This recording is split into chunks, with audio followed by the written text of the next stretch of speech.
We have a great opportunity to hear from some leaders in the state again, and my great friend I get to introduce is Peggy Lehner, Senator Peggy Lehner. She is a leader in this state, really focusing and bringing everybody together around children initiatives. She is the chair of our bipartisan caucus on children initiatives. So with that, she's got a great charge to do, and she's been a great partner. She is my bill manager over in the Senate. So what that means is she's on the committee for criminal justice, where House Bill 130 will be heard and deliberated, and she's on the committee, and so we'll be talking very closely together and trying to organize effective hearings where we really hit the mark of what needs to be done for the state of Ohio. Please give her a warm welcome, Senator Peggy Lehner from Dayton. Thanks so much, Theresa.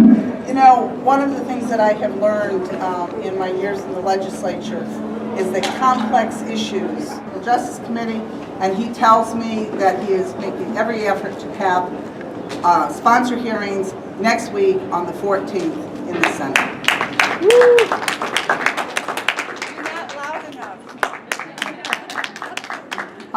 That's pretty significant because, frankly, having those hearings and getting that process rolling, my prediction is that this will move very quickly through the Senate and that it will be on the governor's desk. We know that the governor is a champion for this cause, and that is one of the other factors that has really led to the success here, is that the governor stands very much behind this. Before I get to the governor, though, I want to also acknowledge Attorney General Mike DeWine, who has been instrumental in leading many of the efforts here to pursue the traffickers themselves, to assist with the enforcement of the legislation that Theresa has been responsible for. And this is just part of a really, really significant team that we have here on this issue. Unfortunately, and I don't know if this is the first time you've heard this, you were expecting Governor Kasich to be here today to make a presentation. He is really down with a bug. I was with him yesterday in Dayton, where he was speaking on his drug program, which is another significant issue, and I think it's one that ties into this one very closely. If you haven't heard it, the governor has launched a new program to try to get people really talking and active to fight the use of prescription and non-prescription drugs in the state of Ohio. At that presentation yesterday, I was really a little concerned that I might have to catch him. He was looking like he was just really weaving and waving, and so I was not surprised at all this morning to hear that he just could not make it today. But I know his heart is very much here. He would love to have been here. You know, the governor issued an executive order back in March of 2012 calling for the creation of the Human-Trafficking Task Force. That task force is responsible for many of the recommendations that are included in House Bill 130, and so that's just one of the things that this governor has done to promote us. One of the things that he did with the task force is to pull together all of the agencies within his administration and to get them working across agencies. This is, like I said, the complexity of this issue just begs for approaching it in many, many different directions. And so he has basically his whole cabinet is working on this issue in one way or another. One of those departments is the Department of Public Safety, and we have standing in for the governor today John Bourne, who is the director of the Department of Public Safety. And I'd like to bring John up at this time to speak on behalf of the governor. Thank you, John.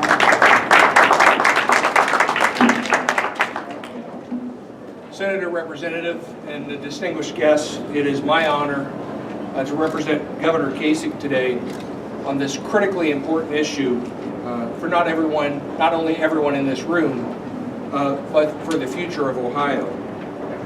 As all of you know, Governor Kasich has a personal passion for this issue and for moving forward in real ways and progress for the state of Ohio.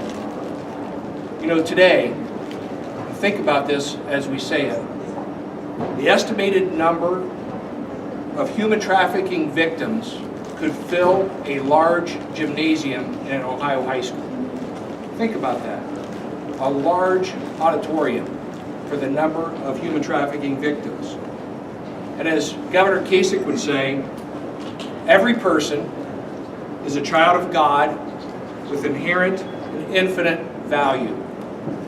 Exploiting a child is not only wrong legally, morally, and in every other way is wrong. And so over the last few years,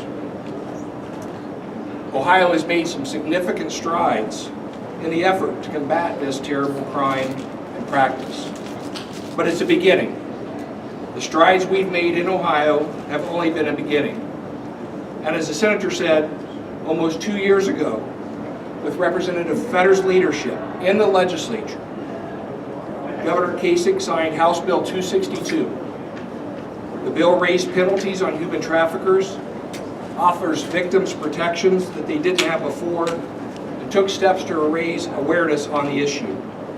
And again, in March of 2012, Governor Kasich signed that executive order that the senator mentioned, establishing the Human Trafficking Task Force. The work ahead is great, but we've been making an impact. I just want to recount a couple of the significant accomplishments just since those two actions include the inspirational work that's been taking place with the FBI and the Innocence Lost Project, particularly in Northwest Ohio. 7 human traffickers last year were successfully prosecuted and convicted. Since the governor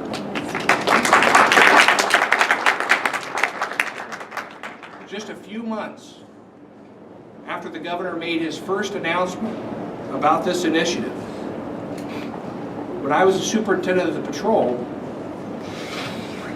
I got a call of a rescue that took place in Northwest Ohio of 2 young girls that were kidnapped,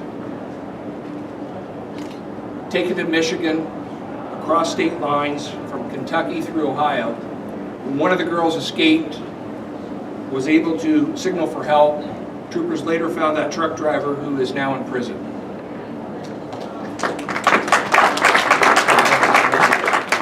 But as all of you know, enforcement and law enforcement is a very small part of this equation. It's important that we train people to recognize the signs of human trafficking and to take action, move people to action. Over 3,000 state employees have now been trained on how to recognize cases of human trafficking. I will tell you that I had the sincere privilege to tour Ohio's child advocacy centers, who received a grant to do not only training, but to help minor victims of human trafficking. One of those places, Michael's house in Fairborn, could be described nothing short of inspirational. And as I talked to people that had spent 20 and 25 years in the field of child abuse, they told me that without that training, they would not have recognized victims of human trafficking that walked through the doors. And they now recognize that many of those victims of child abuse may have been human trafficking victims as well in years in the past. And so, before I introduce our next speaker, who's going to make a significant announcement, launching a new campaign in Ohio, I think it's really important that I stress what Governor Kasich would tell you today. And that is, what we've done so far, while good, is just a beginning. At this point, I would like to introduce Ohio's anti-human trafficking coordinator, Liz Ranade-Janis.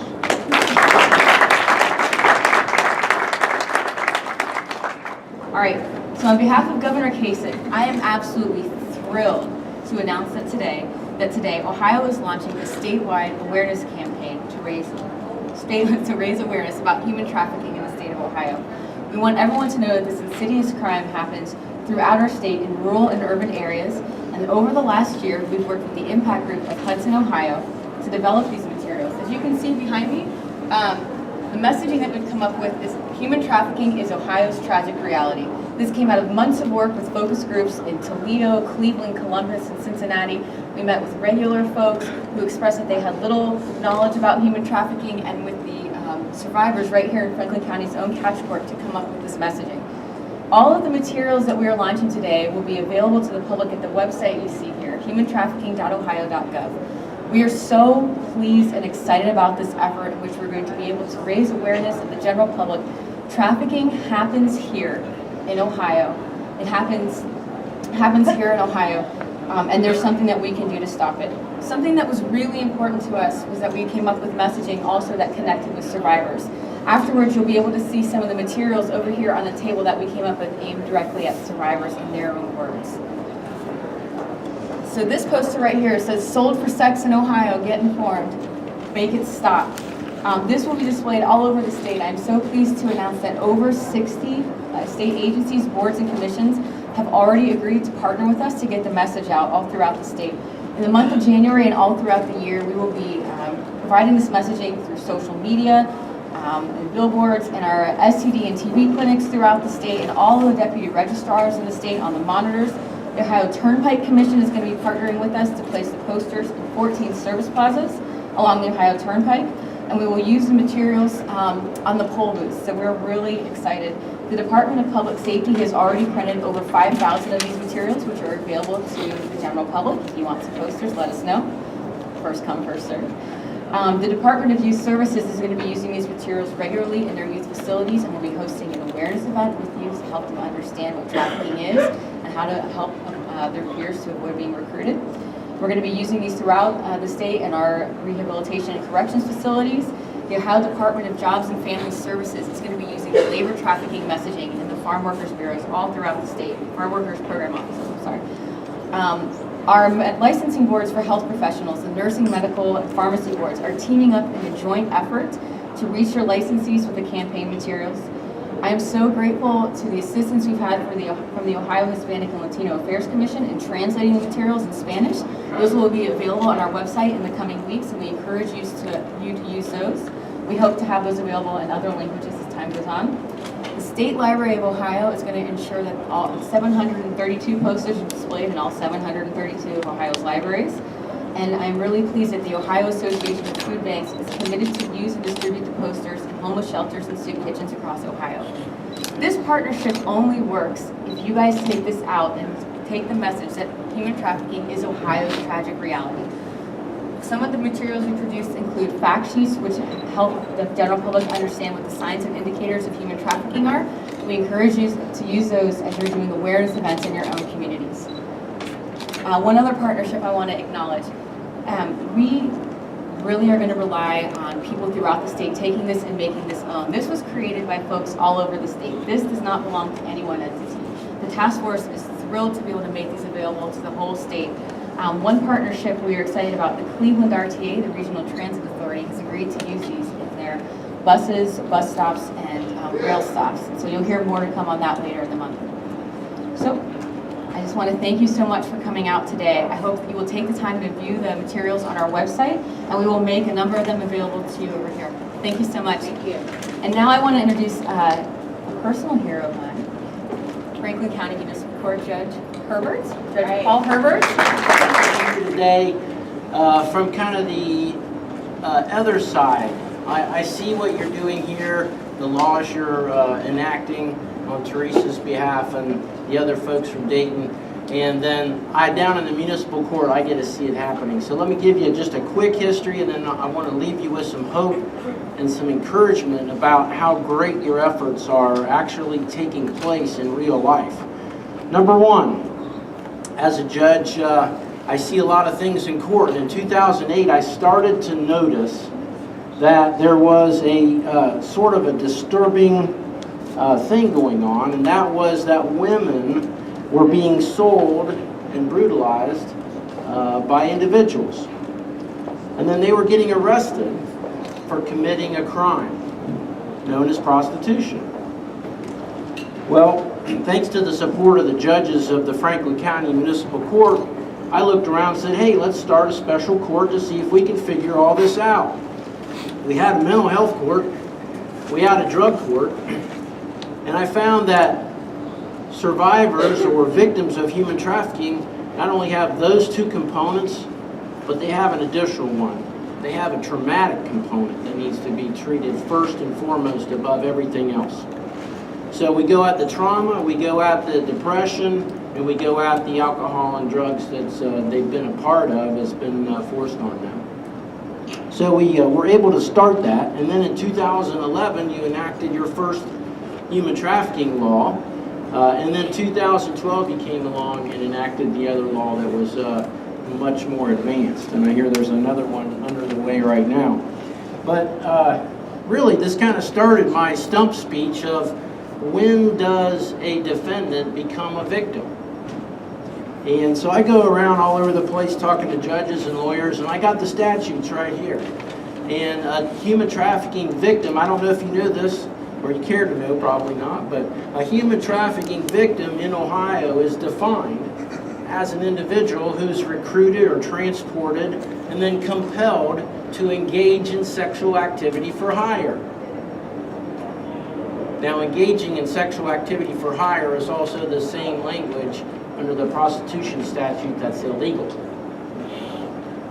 So what do we have here? We have every single human trafficking victim in Ohio also could potentially be a defendant of an age-old statute that has put upon them a scourge.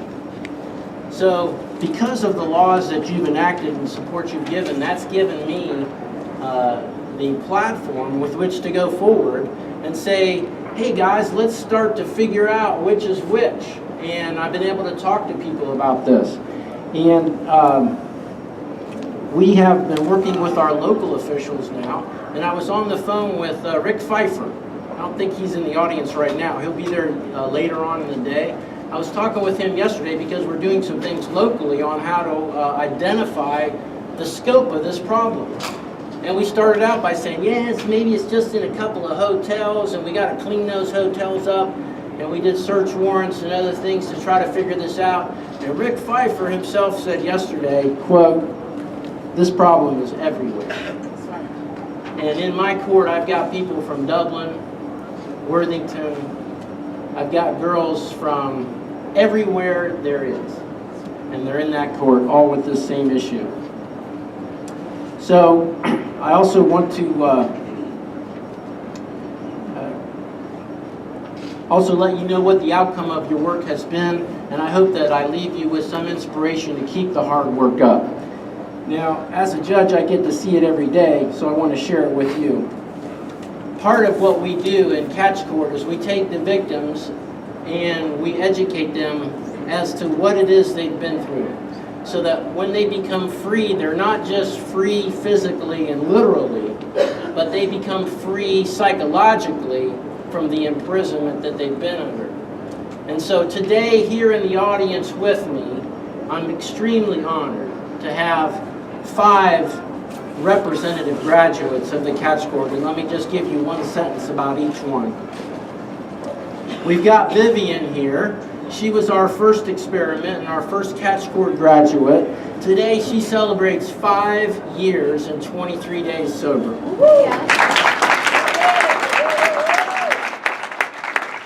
She's engaged to be married to a wonderful man that I have approved. That's true.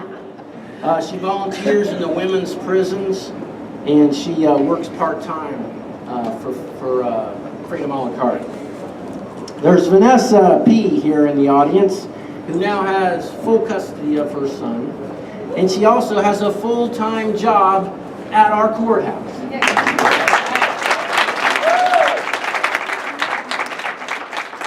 That's an incredible story, folks.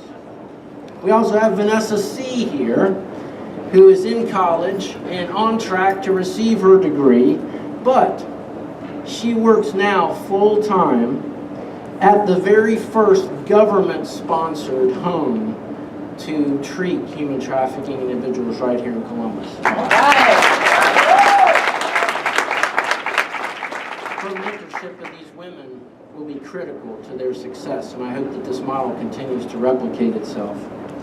We then have Julie H., who, based on a law that you enacted last year, became one of the first, if not the first women in the country to step forward, she's a Catch Court graduate, and come into court and not be a defendant, but to leave victorious and to be declared a human trafficking victim by a court and have all of her records expunged.